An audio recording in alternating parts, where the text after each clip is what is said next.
Hey everybody, it's the Knitty Professor. Today, because I'm a writer and a knitter, I thought it would be fun to explore the interconnections between language and fiber crafting, fiber arts. So what are the reasons behind the fact that language contains so many metaphorical references to fabric and thread? It's probably something that a lot of you have already thought about and looked into, but let's take a deeper look. One of the first reasons is that making things with fiber is such an ancient and universal technology. In fact, spinning, weaving, and stitching predate even such technologies as writing, metallurgy, and agriculture. So the fact that pretty much universally clothing is worn and had to be made, it sort of points to this just deep, profound association that humans have between their thoughts and the fiber that they make. Nearly every human culture across time and space has engaged with the crafts of weaving, spinning, and more recently, knitting and crocheting. So another reason why this sort of association is kind of obvious is the whole notion of making form out of that which is formless. So you take like just, a handful of wool, for example, or a cotton, what they call that, a bowl. And the idea that you can form something out of that has intention, structure, order. It's a really powerful metaphor that sort of infiltrates language itself, because language is made of words. So just as thread and cloth and garments are made of fibers, language is made of words. Fiber crafting is basically making order, thread, fiber, garments, tapestries, out of chaos, like the chaos of, a handful of wool or alpaca or dog fur or whatever. And language takes the chaos of disparate phonemes, a phoneme like k or a or th or j, and it takes all those chaotic, basic, fundamental elements and turns them into, the work of Kant or of Benjamin Franklin or of Toni Morrison or of Rainer Maria Rilke. It's sort of incredible. When you think about the teeny tiny fibers that went into the gorgeous Flemish tapestries that hang on the walls in French castles, for example, it's just teeny tiny pieces of fiber from what would they have been? Wool, silk, linen maybe, and they can turn into something that has just incredible power to express beauty, aesthetics, social constructs like status, historical phenomena, religious meaning, etc. It's pretty incredible. So in that sense, both language and fabric are sort of equally miraculous. In language, meaning is spun and woven and knit together from formlessness, just as it is in something like this sock. Interconnection, that's a third sort of fundamental relationship between language and fabric. When woven together, individual threads become interdependent. They all depend on each other. If you disrupt one, you can unravel the whole thing. They join in a kind of a community, like a fiber community, to form a whole that's greater than its independent parts, and it ends up being something that we could wear or display or put in our houses, or, like the sail of a ship, or all kinds of things, especially when you go back to, the day before plastic, for example. And when you think in linguistic terms and the meaning that we create with those words and what they convey with regard to our relationships, for example, the bonds that form between our family, us and our friends, and the community as a whole, and those bonds, it's sort of a ready symbolic framework to use the idea of thread as it is interwoven or spun together or knit together, for example. And then there's the whole connection to labor. So the labor of our hands, what we make with our hands, the way we engage our hands with the materials that are available to us, including fiber, including wool, including linen, etc.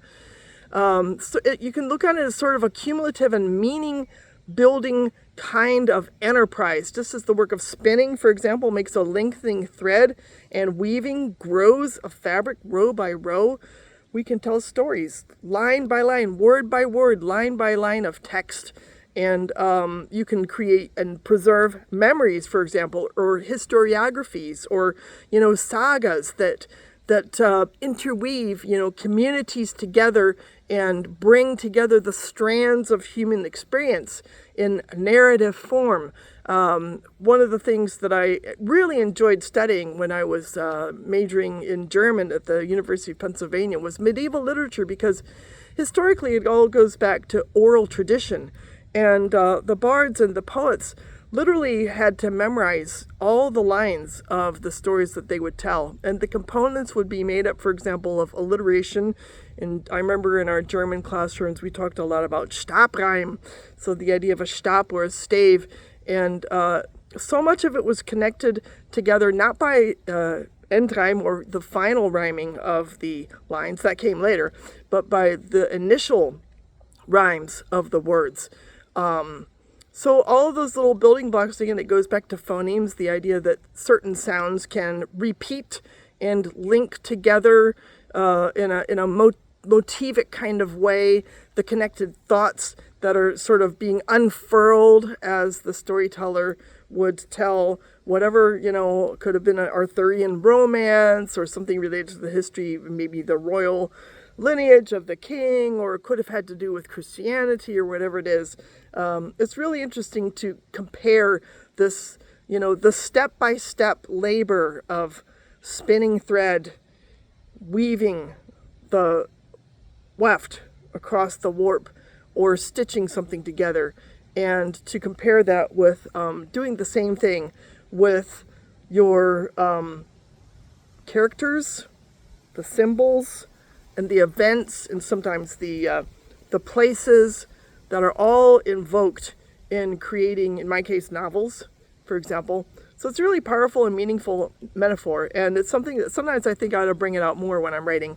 I do, mention the words knit and weave and spin probably as frequently as anyone else, but arguably I could probably do it a little more often since I'm writing about fiber in my novels. But textiles, they literally can also encode stories. When you think of the Tapisserie de Bayeux, so the Bayeux tapestry, which told of the Norman invasion in 1066, and it was just this long story that was told in embroidered pictures in wool across this huge canvas. I've seen it, and it just occupies an entire room. It's really extraordinary.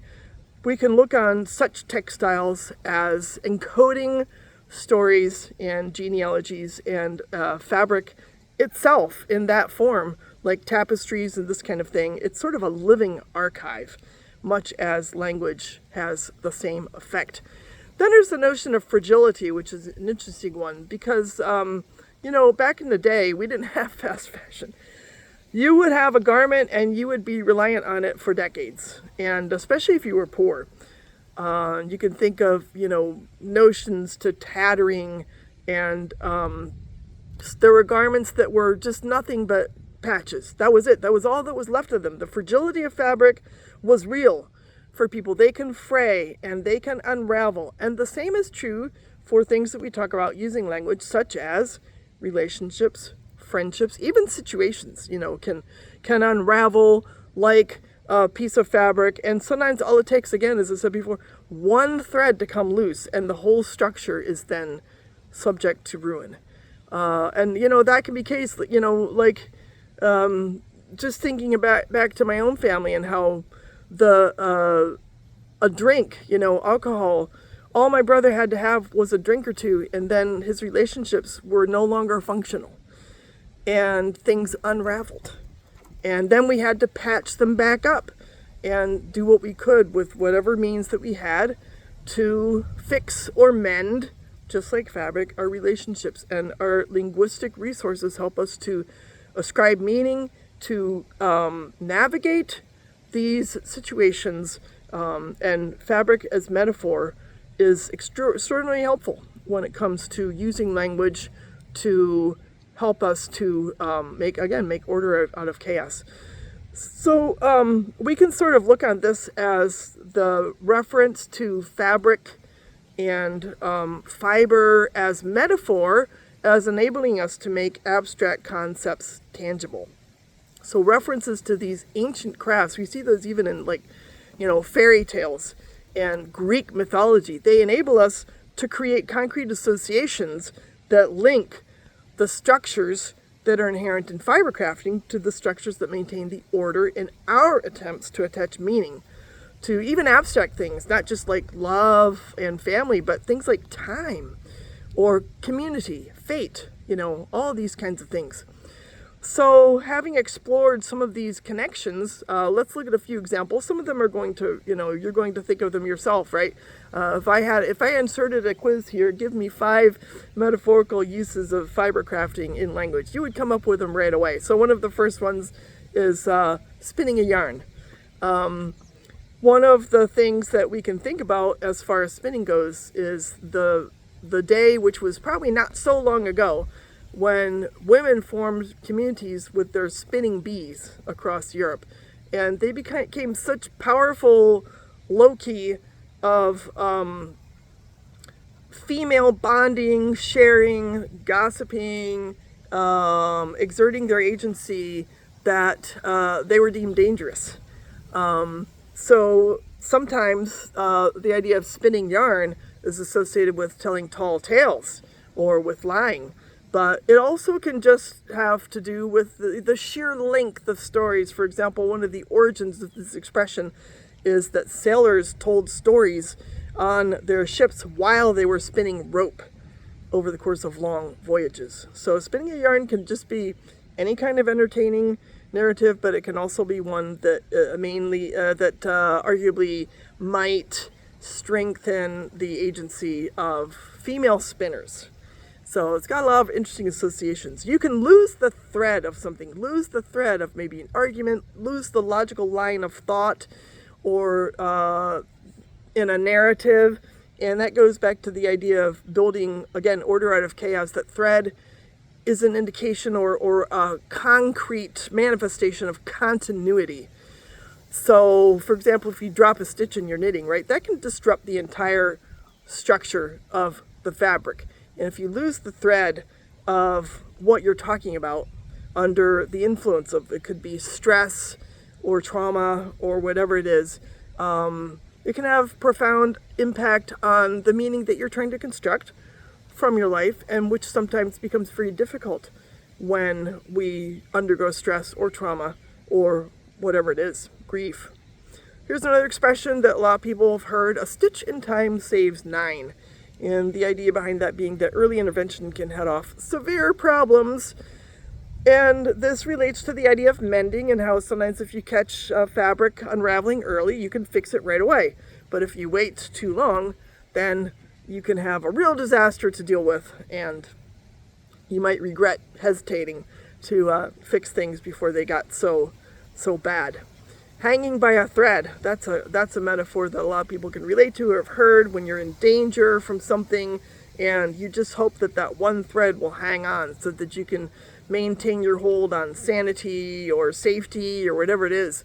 And that goes back to, in part, to a Greek myth, the mythology of the 3 fates holding on to the thread of life and ultimately then cutting it. So if you can just hang on by a thread, just keep that one thread intact, you might be okay. But if not, then you might not. Then there's another notion which I can relate to very much as a novelist: weaving a tale, creating an intricate story. And again, going back to the idea of using all of these disparate elements, words, characters, elements of a plot, events, places, symbols, metaphors, and using all of those pieces, those threads, to weave together a coherent story. Interlacing of warp and weft is like the interweaving of all these disparate elements in a narrative. Here's one that you hear about a lot, and sometimes I hear about it in contexts that I don't necessarily always agree with, but it's the idea of the fabric of society. That we can disrupt the fabric of society if we, have this or that poor idea or, greedy influence, or, you know, you can think of it, right? I don't have to tell you what to think of in terms of this metaphor.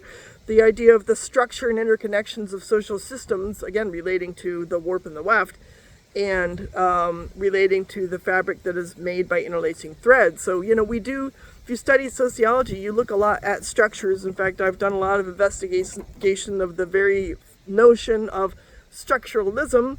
I personally take issue with it. But, you know, those metaphors are there. They're very active and they're very potent. Then we go back to the idea of mending, of patching things up, mending a relationship. It could be, I think of patching things up a lot in terms of relationships. Maybe you have other associations, I'd be kind of curious. But repairing holes in fabric to restore its integrity is a potent metaphor for doing the same thing in the relationships that we have with those that we depend on for meaning in our life. The idea of a spinster goes back to what I was talking about earlier about women who spun thread for a living and were therefore capable of economic independence. And who wants that, right? So back in the patriarchal good old days, right, spinster, it acquired a negative meaning. Nowadays, I think those of us who spin, we ought to just claim that word as our own and be proud of it. So that's my idea. And then there's the idea of being knotted up. So knots can be positive, orderly, and constructive. But if we think about, like, if your yarn gets knotted up, for example, then you might have a problem. And you may have to unravel it because in that case, then it's putting chaos into our thread, which we don't want. So the whole idea of knots and all the metaphorical constructs that have to deal with that are complex, as knots are, and relate back to the idea that a knot is on the one hand tight and hard to unloose, but on the other hand, it's also entangled. So we have some positive and negative concepts there. So if you enjoyed this sort of little foray into the relationship between linguistic expressions, language, metaphor, and fabric, it's another illustration of the role that is so ever-present and strong and powerful of fabric in our lives, and that when we actually engage actively in producing it ourselves and, you know, creating thread, creating fabric, creating garments, creating tapestries, I think we can just have a closer relationship to our own humanity. And I find that very valuable, and it certainly informs my novels, and it makes it a lot of fun to write them, to engage in conceiving these characters and thinking about how they use knitting, especially knitting, but also spinning, even felting in their lives to promote their access to meaning and to healthy relationships and to self-esteem and all that good stuff. So if you have something to add to this conversation, I would really enjoy knowing what your associations are with language and fiber arts, and I hope that maybe you enjoyed, as I did, knitting on something fun while you were having a listen. I'll be back soon. I'll probably do something on this sweater in particular, which I finally finished yesterday, actually, at the Fiber Guild meeting. So that was very satisfying. Since it's color work, I had an awful lot of loose ends to weave in. But I've pretty much gotten it blocked. And yeah, so that'll probably be the next time you hear from me on the topic specifically of knitting. I hope the rest of your weekend goes well, and we'll talk soon. Take care. Bye.